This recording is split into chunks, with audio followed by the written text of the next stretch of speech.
Voici comment on a presque écrasé un acteur sans le mettre en danger.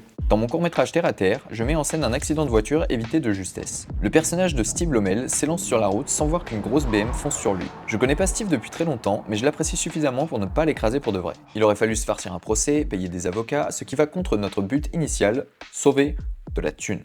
Il fallait donc une solution pour renverser notre acteur en toute sécurité. Pour une immersion totale, je voulais que la caméra soit placée sur la route et que le véhicule fonce directement sur le spectateur, et accessoirement sur moi qui tiens la caméra. J'ai d'abord pensé à faire rouler très doucement une véritable voiture vers nous, puis à accélérer le plan en post-production. Mais il aurait fallu que Steve fasse semblant de marcher au ralenti, ce qui n'est vraiment pas évident.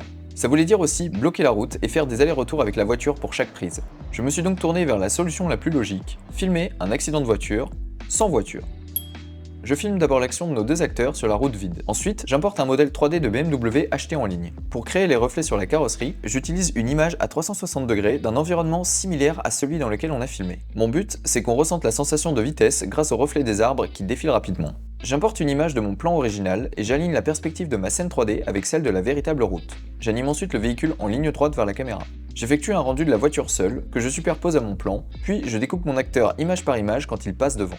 Le spectateur n'y voit que du feu car son attention est portée sur Steve, l'équivalent de mon assistante sexy, et la voiture, à l'image du lapin qui sort du chapeau, n'est révélée qu'à la dernière seconde. On reprend ici exactement la même mécanique qu'un tour de magie.